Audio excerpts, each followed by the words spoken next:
बिस्मिल्लाहिर्रहमानिर्रहीम। अस्सलाम वालेकुम। उर्दू फन टीवी में खुशामदीद। मोहतरम नाज़रीन, गुज़िश्ता रोज मरियम नवाज की एक वीडियो सोशल मीडिया पर वायरल थी, जिसमें वो अपने भाई के दफ्तर पहुंची थी तो वहां पर मौजूद ओवरसीज पाकिस्तानियों ने चोर चोर के नारे लगाकर मरियम नवाज का इस्तकबाल किया। इस सूरत हाल में मरियम नवाज अपना सर झुकाकर निकल गई थी, मगर इस वक्त सोशल मीडिया पर मरियम नवाज का एक और वीडियो क्लिप वायरल है, जिसमें वो आज लंदन से वापस पहुंची हैं तो एयरपोर्ट पर पाकिस्तानियों ने चोर चोर के नारे लगाकर इस्तकबाल किया।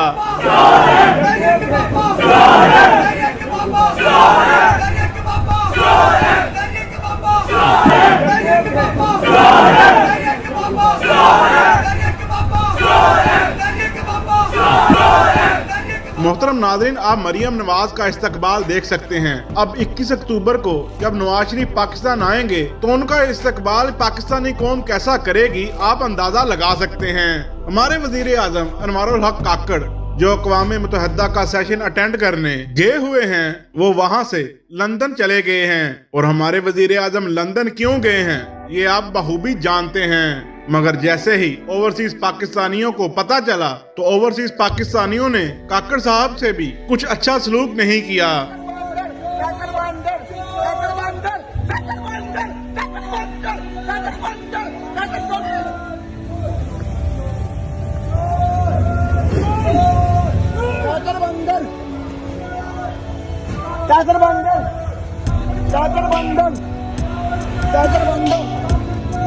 मोहतरम नाज़रीन, आपका इस बारे में क्या कहना है? अपनी राय का इज़हार कमेंट्स में जरूर कीजिएगा। मिलते हैं किसी अगली वीडियो में, तब तक के लिए अल्लाह हाफिज।